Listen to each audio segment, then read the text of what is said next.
Okay, we are here and ready. Are you Hey, ready? we ready. We ready. Welcome to Detroit Black and White. We're here this morning with the Deputy Mayor, Todd Bettison. We're also here with the famous Allan Lengel. As you guys can see, we have somebody missing. Adolph Mongo, he's out traveling, but we're going to hold down the fort. If you are watching Detroit Black and White, what we want you to do is like, like, subscribe, and share. You can find us on all platforms as well as all podcast platforms. Okay, I guess All we're gonna right. get started. We have a jam-packed show today. We have one, two, three guests. Because this is We, a co-host. This we've is our got monthly co-hosts. Yeah, co-host. we've got Yeah. one of the guests. I'm excited. We've done interviews with him and video interviews. Is Kevin McDonald, aka Kmack. He has been a cab driver in the city of Detroit for decades, and now he's doing like independent driving there. But he's going to talk about the cab industry here in Detroit, which is always sort of a mystery, and then how it's been impacted by Lyft and Uber. And I'm always fascinated to see how that's going. We're seeing in other cities. I was telling Todd before the show started when I was in D.C. There's some neighborhoods now where you don't see any cabs anymore, which you see all the time. Uber and Lyft. A lot of the cab drivers have become Uber and Lyft drivers.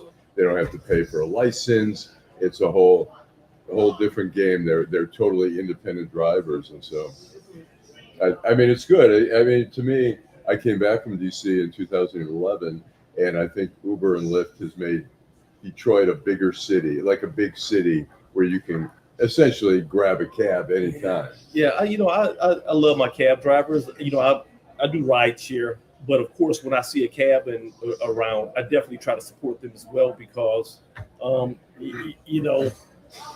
that used to be, we with our I age and agree. stuff like that. I agree. I agree. My uncle, God rest his soul, Yes. um, he had polio, so he was paralyzed on his left side.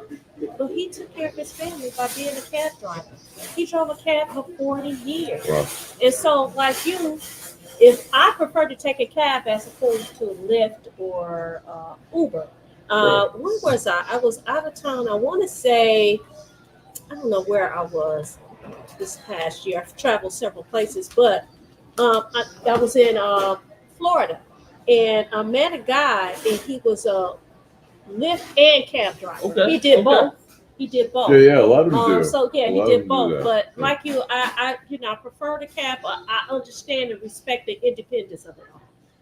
I mean, I think the interesting thing is when I was in DC one day, I was going to take a Uber to the airport, and it was like 5:30 in the morning when there's not that many out on the road. And initially, it was $100, which is normally it's like a $25 ride. And so I waited 5 minutes, and it went down to $40. I waited again, it went down Yeah. again. So those surging prices, time if you're downtown and the game is letting out, Right. a concert's letting out suddenly, or it's the end of the bar night, the prices surge. Yeah, I got some cab drivers that are friends of mine. I want to give a shout out to Brother Cunningham, who's always out there, and he keeps his prices affordable. And I mean, he even takes alternative forms of currency. Oh, really? Yeah, Like yeah. what? So, well, I mean, he'll take an EBT card. I don't think I'm supposed Oh, to be really? saying that, Right. but what he will do is he's making sure that he moves Detroiters. Right. And so if somebody's having a hard time, Brother Cunningham will Oh, cool. definitely pick you up. And then Very cool. a shout out to Kabaka too. So they still support you all. Are That's people awesome. taking I don't understand Bitcoin still to this day, but I know some stores are taking Bitcoin, and I have no idea about I Bitcoin. have no idea. That's foreign language. But are we going to do the outrage of the week? All right. Are we going to do? Who Yeah, are we going to absolutely. start with? Let's start with you, the queen. Ladies first. What are you Ladies outraged first. about? Yeah. I'm really outraged, and I don't know if it's outraged, upset, disappointed. Eric Adams, New York City, mayor, indictment. Come on. And then you have all this drama about, you have people saying, and we need to stop this. Attacking the Democratic Party, saying it's the Democratic Party going after, people. Yeah. And if it was the reverse, they would be saying the same. We got to stop this. But I'm really outraged that this this happened. It's terrible, and the timing of it all is really terrible. But you talk about outrage, you talk about bribery, and I hate to say this, but I'm like Contributions from a foreign Right. country. exactly. This happened like what within 10 days of the other indictment of the big guy in New York, which is Sean Combs, who pop culture, love this guy. This is outrageous. It's outrageous. It's disappointing. It's sad. Yeah. And Right. of course, everybody is, according to the United States Constitution, you're innocent until proven guilty. Right. But listen, I always say where there's smoke, there's fire. I'm not saying you guilty of everything or guilty of what they said, but there's something going on, and it's really, really sad.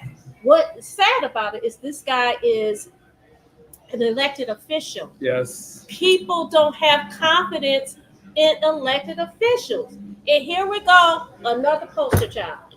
I want to piggyback on Yeah. your outrage there. I've gotten to know Kwame since he's gotten out of prison, and I like Kwame, but and I posted something on Deadline Detroit about him saying another feds again going after another black mayor, and without knowing the facts, and from what I've seen, one of the more damaging things in there is that there's details the cover up of some of these things where he was telling people, erase your tax and this and that, and so just to automatically attack and say, feds going after another black Democratic mayor. I mean, we just had Senator Menendez, who's a white Hispanic man, convicted. The guy got off. I mean, so shamefully, the guy got off in 2017 on a hung jury. Right. The next year, he's back at it with corruption, and he gets convicted. And he was trying to say, "Oh, you're coming after the Hispanics," all that kind of stuff. And it's really embarrassing. His daughter is Menendez. I'm trying to remember, on MSNBC. She has a show on the weekends. Yeah, right. His son is a congressman. It's embarrassing to the family. I mean, the guy, greed. It's like, it's like if you're an alcoholic, don't get a job at a bar. Right. If right. people say, who have weight issues, they'll say, my trigger point is free food. So don't, but if you don't have the control over, your greed, if you think greed is going to be a problem for you, well, stay out of public office. I just, again, public officials, public officials take a bad rap, and this is not good at all. And this guy was like, the story, he was a juvenile delinquent. He was in a gang. He has ADHD. I think he's dyslexic. He made it through. He got to college. He became he became a police officer. Captain, and then you move up the chain. And listen, but he did have gang affiliation when he was younger. The point of the matter is this, for me, is that his story was one of those stories of, look, he made it through. He was resilient. Even with all the obstacles, he made it. He's the mayor of New York City. And now there's an indictment. And did you see the 92-year-old lady he had standing out there in the press conference? But I had an opportunity to meet Eric Adams. Kmack is here. Yeah. I had an opportunity to meet him a couple months ago, and I was at a conference in New York and of mayors. Right. And one of the things I can say is that, how somebody can walk in the room and they got that charismatic presence. He had that. No, you know what? I was trying to compete, but his was way more amplified. I let him know I'm the deputy mayor from Detroit, and so but to your point, it's just a sad day because I'm in the political arena, and the thing about it, so many of our constituents, our residents, they think that all politicians are corrupted. Like, no, I've had people say, "Hey, deputy mayor, I want to learn how to get in the game. I want to play the game. How can I be, on the team and play the game?" I'm like, I don't use the word play. I'm like, this serious business. Right. I'm not meeting you for lunch. Come to the office, present your proposal, and everything that we do is above Right, board. It's a right, competitive process. right. So, you know, and when you have this type, as you say, smoke, it just reinforces that people in elected positions are corrupt. So it brings everybody down. But it's allegations, it's due process, and we'll just have to see how it plays out. I wish him the best of luck for all of our sake, because we do not need, you know, another scandal like this, because it's not just about New York. This affects all of us across the whole United States. Yes. And I tell you something else, the world is watching. Absolutely. And so we're talking about diplomats in other countries. They like, this is how you do business in the United States as a mayor. Right. So we're gonna go to you. What is your outrage?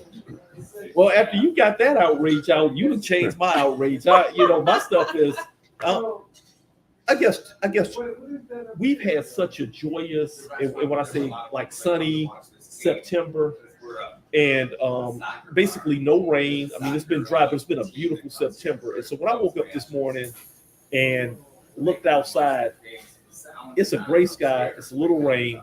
But I'll tell you this much, some folks will say it's liquid sunshine, but I hadn't had 2 cups of coffee to get up today. I mean, I was like, okay, you know, it's just one of those gloomy days, but I guess folks can get a little rest. Right. I don't have a real serious outrage, but going back to Eric Adams, that right there really kind of gets under my skin. Yeah, it's embarrassing. Yeah.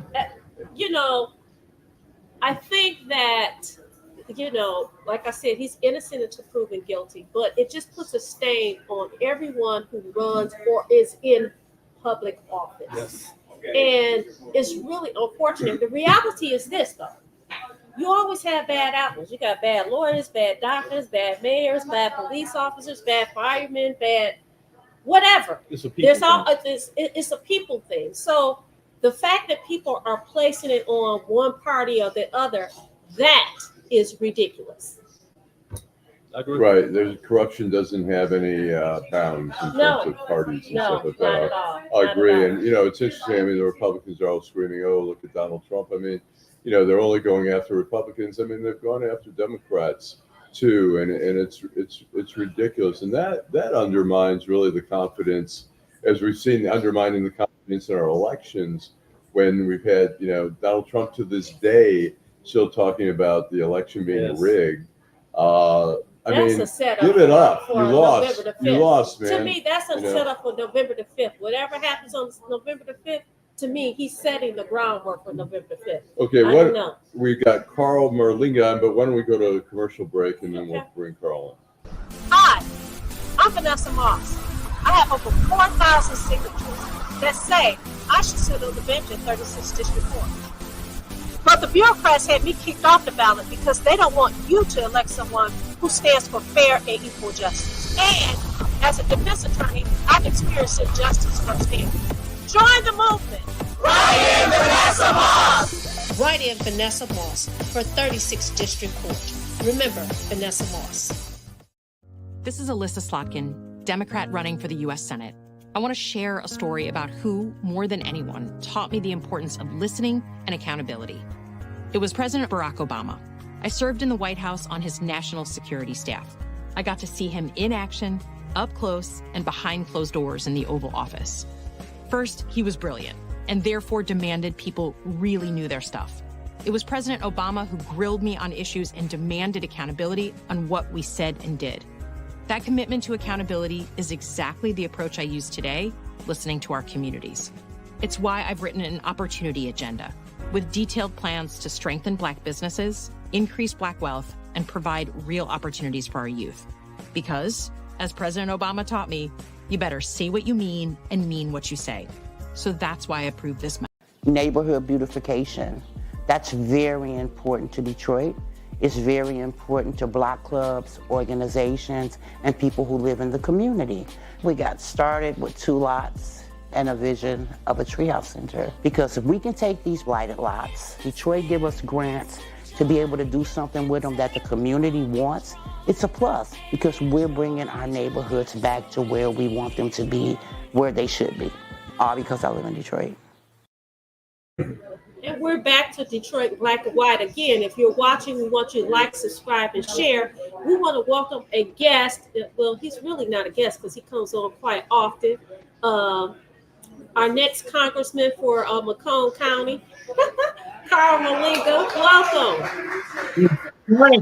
And don't forget the little bit of Oakland, Rochester, and Rochester Hills for the part of the district also. But thank you for remembering. Thank you. Yep. So what's going on, Carl? I was going to have a debate with John James. Got a call from a group. It's a conservative group that was this handpicked group. So we had one in 2022, and it was set for October 27th. And then it was revealed that Mr. James made a number of an ethics complaint was filed against him. The transactions themselves are not illegal, but it's supposed to report stock transactions within 45 days if you're a member of Congress, so that the public can have total transparency to see what you're doing, what you're buying, what you're trading. Maybe try to figure out what kind of inside knowledge you might have had about it. As a matter of fact, the law that requires it is called the Stop Trading on Insider Knowledge Act, the Stock Act. So anyway, it's not an overly onerous law. Again, it doesn't prohibit a congressperson from trading on inside information, which is crazy, by the way. I think that should be prohibited. It simply means. I agree. It simply means that you got to report. Well, he was late.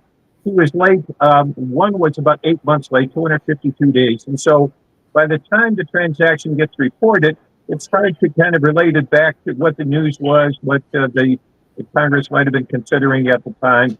Now, he says that it's in a blind trust. Well, actually, he didn't say a blind trust. He said it's sort of a blind trust, meaning, well, you either are or are not in control or have information. But even in a blind trust, the obligation is still absolute that you got to report it. Well, he didn't do it. So the End Citizens United group filed a complaint against him. And then the day after that, he canceled our debate in October. And by the way, we were trying to we're trying to set up other debates with Devin Skillian, Channel 4, maybe with Channel 7, maybe with you guys, maybe with the WJR. And he just says, nope, he's not going to do it. Now, we're still going to pressure him to debate, but it seems pretty obvious to me that this is a guy who doesn't want to be questioned about anything. Yeah. And I guess, a part of it is he's got some despicable, ludicrous false ads running. Like he's got one against Kamala Harris and myself saying that we want to keep information from parents about their children and the medications they receive. That comes out of absolutely nowhere. It is nuts. There's no group that. I've seen some of those ads, and there's some other with you grouping you with Kamala Harris, and you're going to destroy jobs in Michigan. I guess my question is, you last time did not have much of a backing from the Democratic Party. I saw the other day that you finally had an ad. Are you going to be getting a backing this time financially from the Dems? No. The party is all in. The Democratic House Majority PAC. It's about $8 million that they're putting up on TV. I've been able to raise substantially more. I'm over $2 million now, and I'll be able to put on a substantial TV advertising campaign. And there are other independent groups. We are going to get the truth out there. Except remember that John James and the far-right Republicans live in this atmosphere where if they can just put out enough lies, they will make people doubt anything and everything. And when people are confused, they tend not to vote. So it's really a voter suppression tactic. Is to put out more misinformation, disinformation, outright lies. And that's why a person who does that wants to avoid debates. Because in a debate, your challenger gets to ask you questions. The audience can see whether you answer them. The person like me can cite chapter and verse of where Mr. James is wrong. And he's totally accepted. They're cheering for you. It's a soccer game. But Carl, that goes back to the debate. people are always talking about people who are engaged in politics about accountability. It seems to me that this is the forum where you will be accountable to those people who you answer to, who vote for you, who support you. So to me, this will be a golden opportunity to hold him accountable for the things he's done and the things that he has not done. The fact that you're avoiding doing it, for me as a voter, would cause me to pause. If I was a supporter, I would pause like, what's up, dog? Why aren't you debating? Yeah. If you're willing to get people to stand for telling what you believe, answer questions, answer challenges, explain yourself. If you don't have the courage or the honesty to do that, you really don't belong in public office. And Carl, do you see abortion as being an issue? Oh, of course, yes. The reason it is that, 2 years ago, we fought very hard in the state to have a reproductive freedom act so that basically we get government out of the private lives of people, private lives of women. It's your body, the government really couldn't be controlling it. So Michigan is now a safe haven for people to get medical care, no questions asked. You don't have to answer to a prosecutor or a police detective or a judge. You just talk to your physician and you make your own decisions. That's the way it should be. But nationwide now, with the Project 2025 groups and with Mike Johnson as the Speaker of the House, a guy that John James supports, you have their agenda to have nationwide abortion ban. Now you get Trump arguing, well, I'm not really for it this time. Look, if you have a majority in the House of Representatives that are going to give you a nationwide abortion ban, you as a president that ran on getting rid of Roe versus Wade are obviously going to be signing that. But what I don't want to get into presidential politics. To answer your question, yes, it's on the ballot because with the threat of a nationwide abortion ban, in order to protect what we did at the polls, what we voted on in Michigan in 2022, now we're going to have to go to the ballot box and vote again to make sure that Kamala Harris is the president. Otherwise, if we have a far right-wing majority in the House and the Senate and the president, abortion is definitely on the ballot. Suddenly, everything that we fought for is going to be taken away. And so, yeah, it's definitely on the ballot. And Republican women know this, and independent women, well, and right-thinking men know this, Republican or Democrat, it doesn't matter. Government doesn't belong in our private lives, making our medical decisions. It's just too personal, it's too private. And there are plenty of people who understand that. But what they don't understand is that an election of the far-right conservative people like John James, like Donald Trump, like Rogers in the Senate race, if that happens, then suddenly you're going to wake up and find that what you thought was free right to do what you want is now taken away. Would you like to see Roe versus Wade come back again? Well, yeah, I think we have the power and the duty to legislate to make it the nationwide standard, because we can't just be satisfied with having a safe haven in Michigan. We have our sisters throughout a lot of states in which you face restrictions on in vitro fertilization, the IVF. You face restrictions on abortion. This is one country. We can't leave those people behind and say, well, it's okay. If you're living down in Texas, you can travel to Michigan. It's not that easy. And so let's make this a right. But I gotta add this. Look, I'm a judge, and so I look at constitutional history. When the Constitution was written, we had the Ninth Amendment saying that not all rights are enumerated, but other rights that the people retain. At the time, abortion was not a crime at common law, and so therefore, if you go to this group of 6 conservatives on the Supreme Court who talked about the importance of history and the historical setting of things, they've come up with a decision in the Dobbs decision that not only reverses Roe versus Wade, but even the rationale for saying, well, let's look at history. They don't know history. They are probably C- law students, but they are F- history students. They don't know what they're talking about. But the point is, let's get away from the academic stuff. We face a challenge in this country to the fundamental concept that we need personal freedom, we should make our own medical choices, and the courts and judges and prosecutors and police detectives have no business in it. Todd, did you have a Yeah, question? I just wanted to emphasize the statement, Mr. Marlinga. I'm Todd Bettison, Deputy Mayor, City of Detroit. But you said something that was so key, and just the amount of negative campaign ads with the misinformation to confuse individuals, and ultimately it leads to suppression of the vote because, as you know, confused folks typically just throw their hands up and say and do nothing, and like, I don't want to be a part of the process. So I think it's so important that, for the listeners, the constituents, to really understand the tactics that are being used. But the question is, like, why would somebody just put all these untruths out there? So I just really like the fact that you highlighted that is really voter suppression.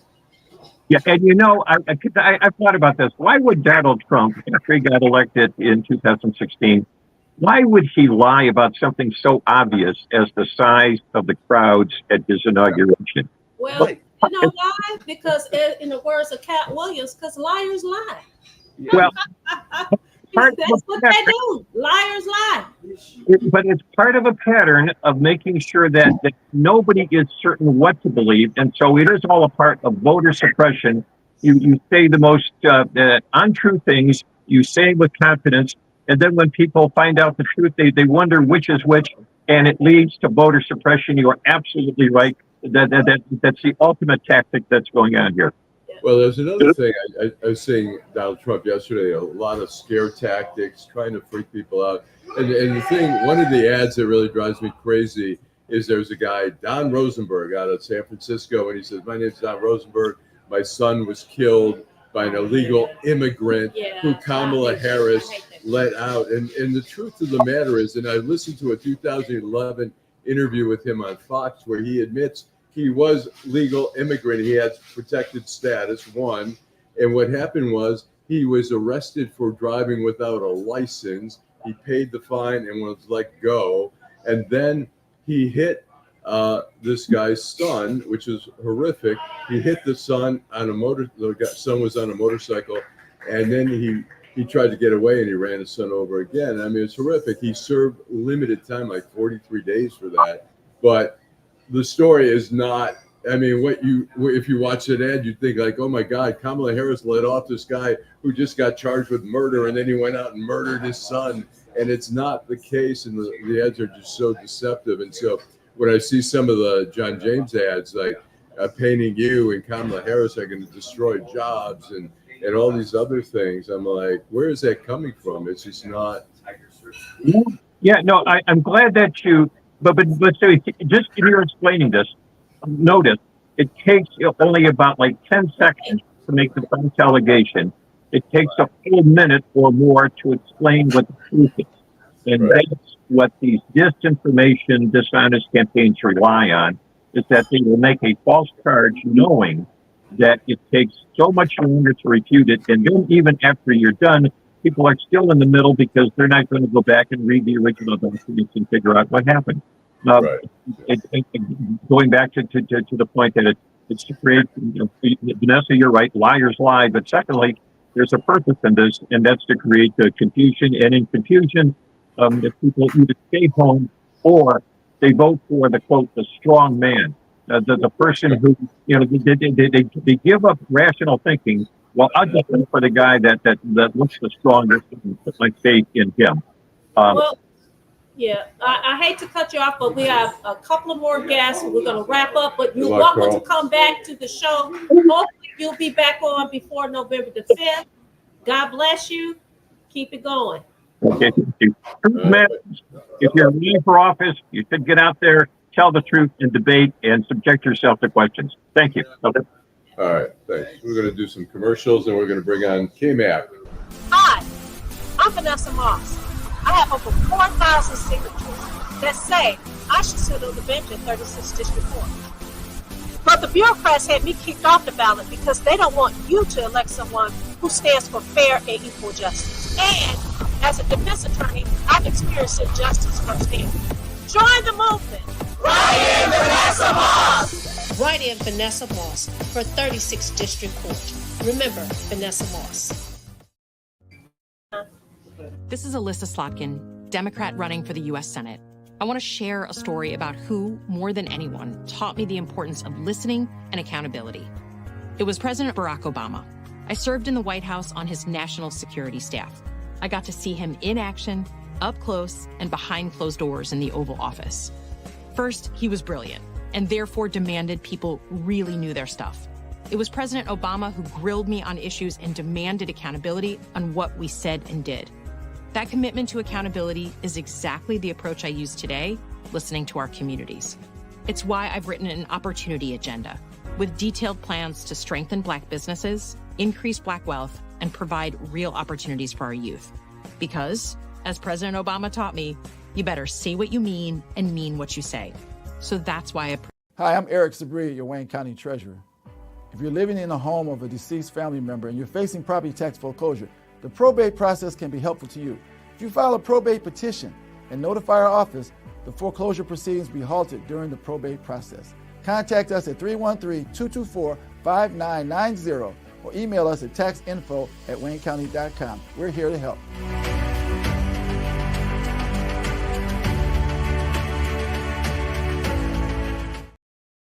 Okay, welcome here, and we've got another segment here. We've got Kevin McDonald, also known as Kmack. The man has driven a cab for decades here in the city, and now he's doing some private driving. Is that correct? Tell us about how long did you drive a cab for? 44 years in Detroit. 44 years. All right, let's make sure we catch you here. 44 years. 44 years. Wow. And tell us what's changed. What have you seen? Obviously, we've got Uber, we've got Lyft. How did that start to? When did that first start to impact you, and how has it impacted the industry? Well, I believe I think it was like 2013. I think it was Uber came out first. Actually, it was Swift. Then it was Uber. Then it was Lyft. By that time, the cab business just went down haywire because the lease is high.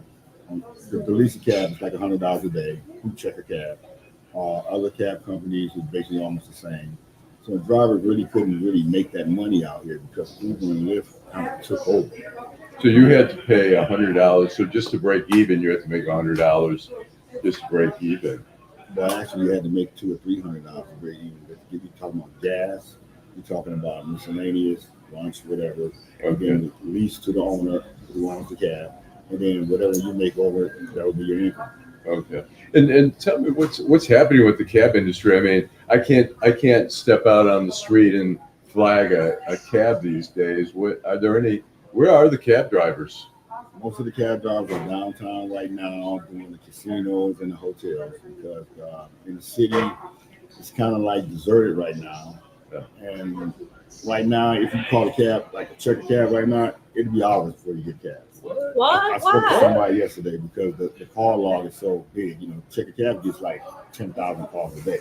Oh, wow. No. So there's still a 10,000. demand. I didn't know that. Yeah. Well, when I was doing it, you know, we had like 600 drivers, almost 1,200 drivers. Right now, I believe it could be about maybe 50 drivers throughout the whole citywide.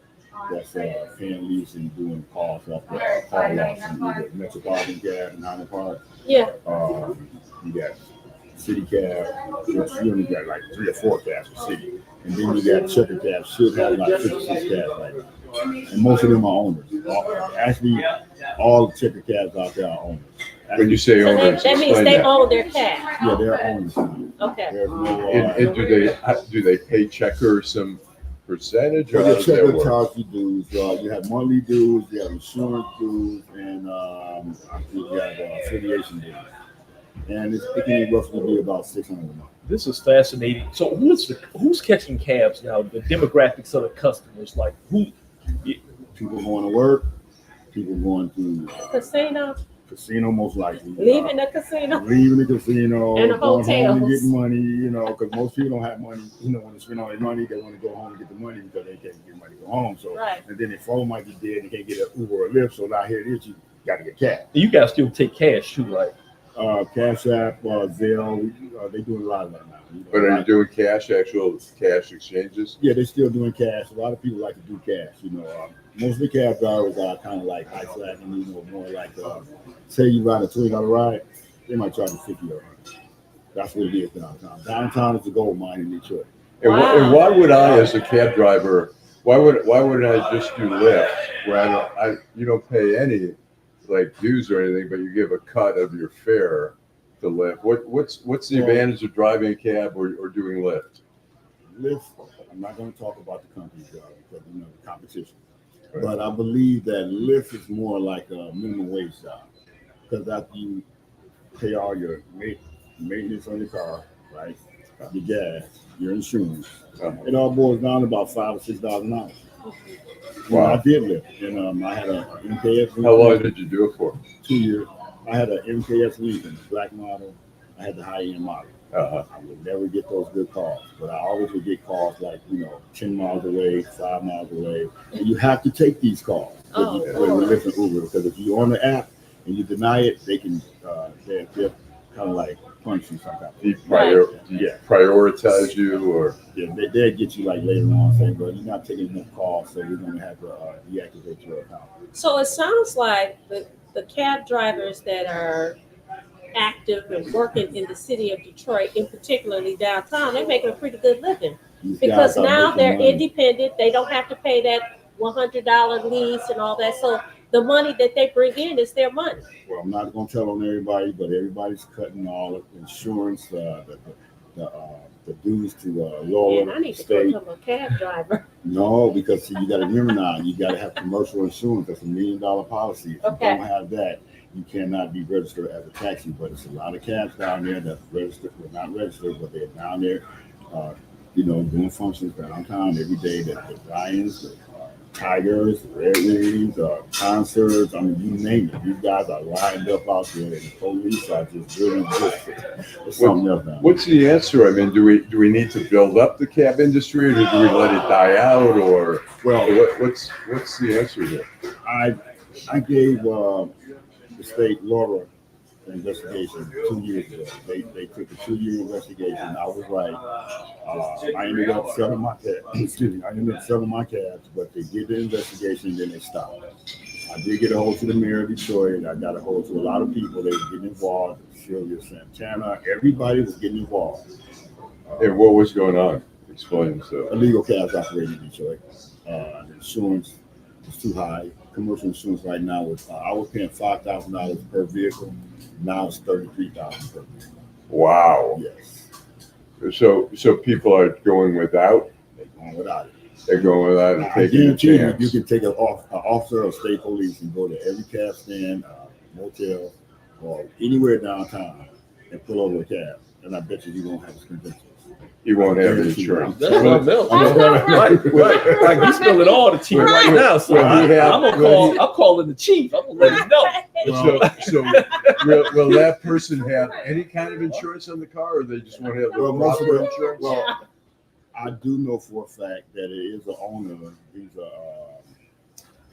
how can I say? It's a trucking company.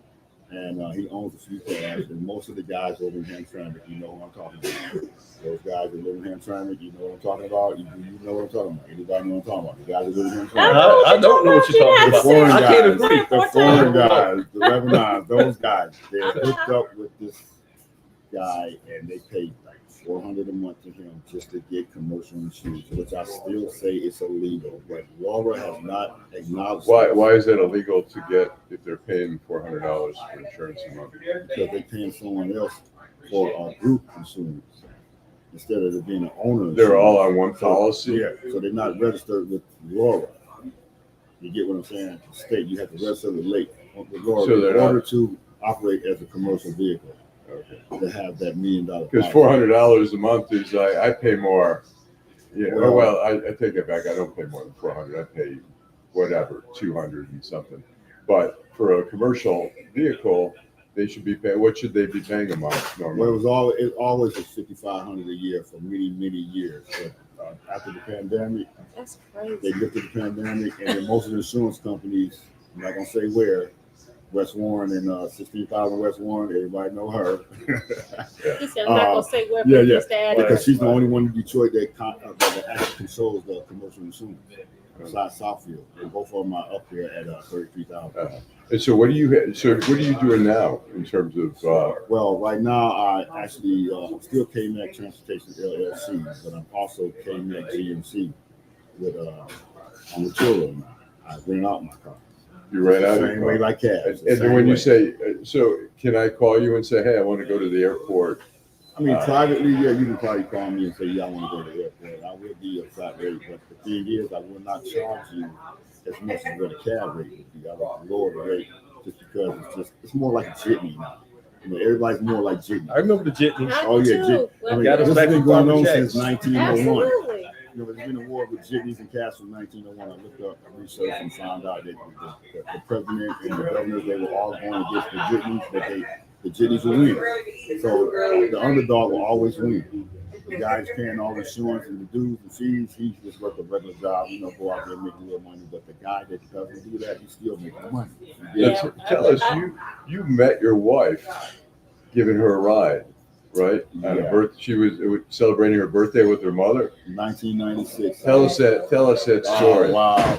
Well, anybody know that was a 6 Mile, Wyoming, that used to be a hamburger place. Yep. Green Yeah. And I used to always play the pinball machine right there and stay, overnight. So it was about 1 or 2 o'clock. So I get a call off the computer, check a cab, and I go, around the Griggs, pick up this lady and 2 other women, her mother and 2 sisters. They artists. I put them in the bag and took them to the east side, $28. I didn't say nothing, just looking at her. She's beautiful, her nail was done and all that. She looks like what's that?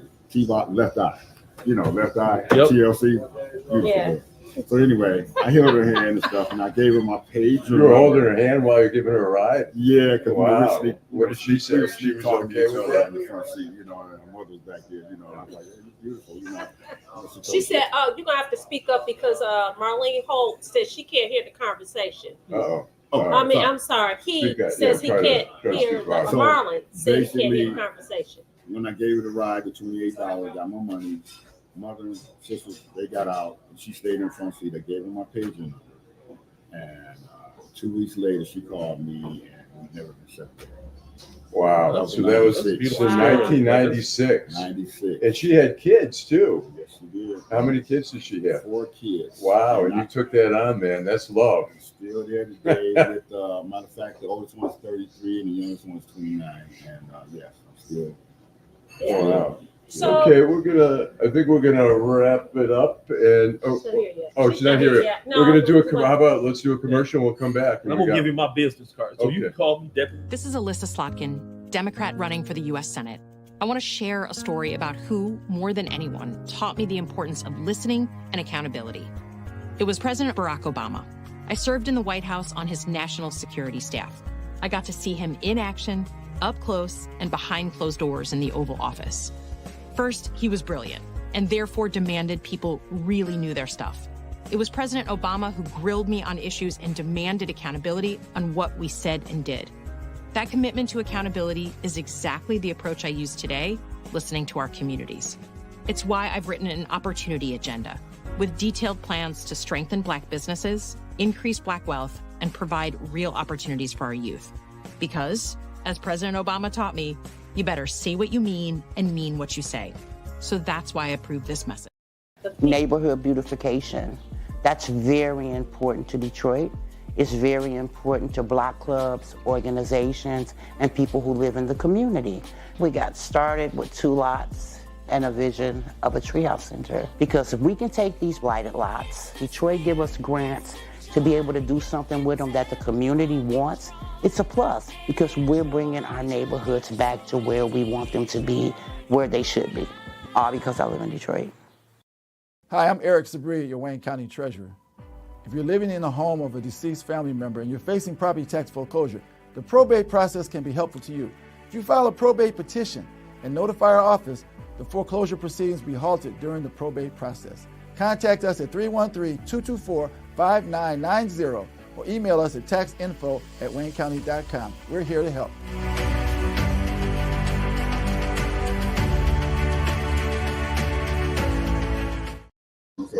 All right, we are back here. We've got Kmack, who has been a veteran cab driver and now has a transportation business here. So what do you see as the future of the cab industry? Is there a future here for cabs? Yeah, it is the future, but we have to get together. Just like Uber and Lyft had with the apps. When they had to put the apps out there, that was one thing. I had an app. It was called the Boom app. It only lasted 6 months because no one patronized my app but a few customers in the city. Right. But I needed other owners and drivers to join the app. But everybody's selfish. So I kind of closed the app down. Okay. So, you know what? I want to make a comment. I didn't get a chance to make a comment when you were talking about the people that are drivers in ham traffic. They're paying $400. I look at it like this. They're the ones that's victims. They're just trying to make a living. There's no indictment on them. They're busy trying to make a living. So if they're presented with the opportunity to pay $400 as opposed to $5,000 a year, why wouldn't I take advantage of it? And a lot of people don't know the ins and outs. I mean, you sat here and you've educated us. Do you think that those people are paying that money knows all the things that you know? I gather that they don't. They're just trying to make a living. Put a sign on your van and go down there and say taxi and pick up people and make you about $300-400 a day or a night or whatever. That's what they do. It's an everyday thing, 7 days a week. And are you ever going to be a cab driver again, or are you going to stick to your personal? They don't want me no more. Second cab blackballed me. After that accident in 14, they said I can never work on the again because I was a high risk. Okay. But they were at fault because they didn't have the proper insurance, so I ended up getting nothing. But that's why I became my own owner and started my own transportation stuff. Because I feel that people wanted guaranteed transportation. They wanted on-time transportation. They wanted somebody that was always working. What's that cost me if from here to Metro Airport? What are you going to charge me? The average fare from downtown to Metro Airport is $50. $50. That's reasonable. On the meter is $2.75 a mile, and that's $50. That's reasonable. Kmack, we thank you so much for So being on the his show. book, you want to talk about hold your up your book? and It's then you can come called back another time. Money Up Front. Money Up Front is about Detroit's history from 1801 to 1926. I talk about the villages and townships and the dates and everything. And I also talk about my life as a cab driver in the city of Detroit. And Money Up Front was from you want money up front when people. Yes. When you got in, you had to pay me up front because we was not getting the ride.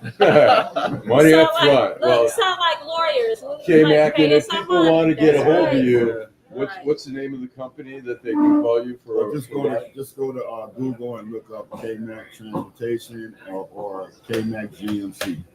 Kmack, all right. And I first met him I think it was 2019. There was before the auto show began. They had a couple days for the media, and I was coming out, and I thought, do I get an Uber or do I?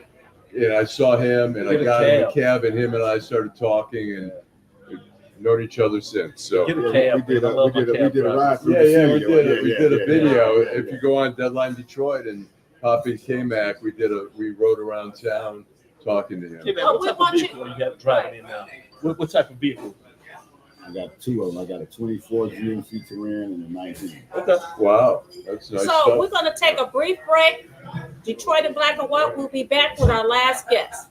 Neighborhood beautification. That's very important to Detroit. It's very important to block clubs, organizations, and people who live in the community. We got started with 2 lots and a vision of a treehouse center. Because if we can take these blighted lots, Detroit give us grants to be able to do something with them that the community wants, it's a plus because we're bringing our neighborhoods back to where we want them to be, where they should be, all because I live in Detroit. Hi, I'm Eric Sabri, your Wayne County Treasurer. If you're living in the home of a deceased family member and you're facing property tax foreclosure, the probate process can be helpful to you. If you file a probate petition and notify our office, the foreclosure proceedings will be halted during the probate process. Contact us at 313-224-5990 or email us at taxinfo@waynecounty.com. We're here to help.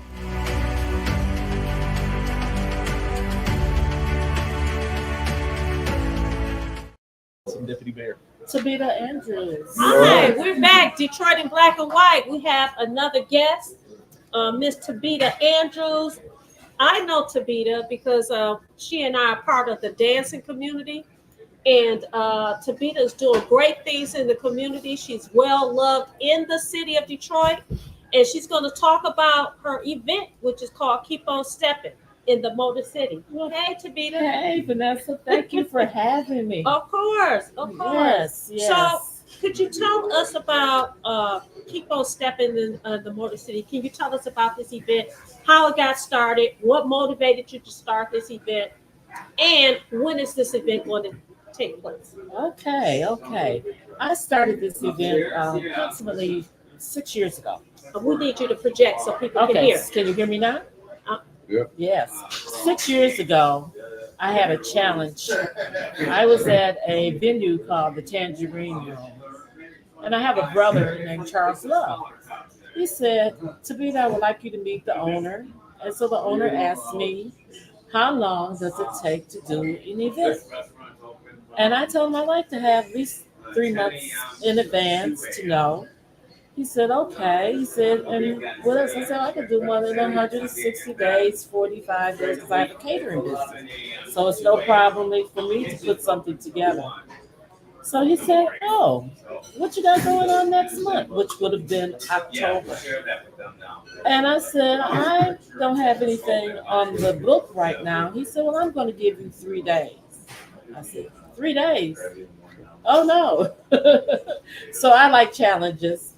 So he gave me that, and I had a great event. Everybody came from Chicago, from Miami, California, Georgia. They came from all around. Wow.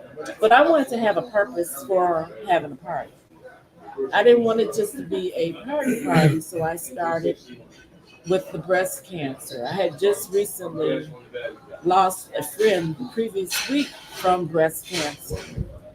And that went from year to year to year of everyone saying, you're going to do it next year. And I'm like, no, yes, you are going to do it next year. So I had a gentleman that's in the dance community. He asked me, he said, well, what about us? I said, what do you mean? He said, Tabita, I am a prostrate survivor. Wow. I was like, oh, I didn't know. And my father, he passed with prostate. So then with my girlfriends, so many women that are close to me that are survivors. I've lost a few. The young lady that it really inspired me, her name is Michelle MacArthur. And she was one of the first Black women to have a boutique at Northland, the youngest. And I was supposed to watch the fights with her on a Friday night. And she asked me to come on over. I said, okay. I had prepared some food, but I fell asleep. Woke up, I said, Michelle, she sound like a guy. I said, what is wrong with your voice? She said, I said, Michelle. She said, I got a cold. I said, oh, well, you need to go to the doctor. So she had moved to Atlanta. I said, she said, I'm going to wait till Monday.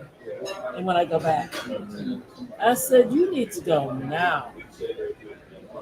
Fell asleep, woke up, I missed the fight, and I missed my Michelle. She had went back, and she died that week. Wow. She was in the 4th stage of breast cancer. Oh, wow. So let's talk about your event on October the 5th, 2024. Talk about what's happening. Yes. This right here is our fight for breast cancer and prostate. It's going to be October the 5th at Insync Dance Studio. Yes. And we're getting these gloves to the survivors. Thank you. So we put the event on the glove.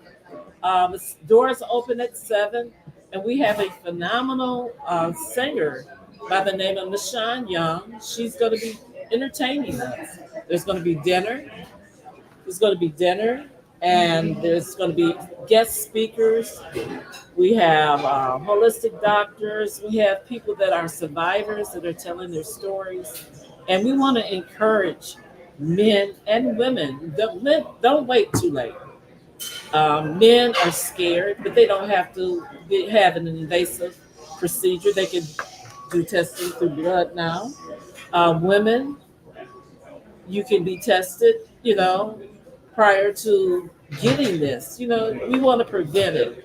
So that's what my event is about, prevention, and also to acknowledge the survivors. I just really want to say thank you because, as a Black man, right, and just as a man, period, it's the women that really make us go to the doctor.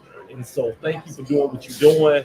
And then your event is inclusive. It got the brothers, it got the sisters, so you got everybody. So I just want to commend you for that. Thank you. Yeah. I think it's important for people to know people like to party. We like to have fun.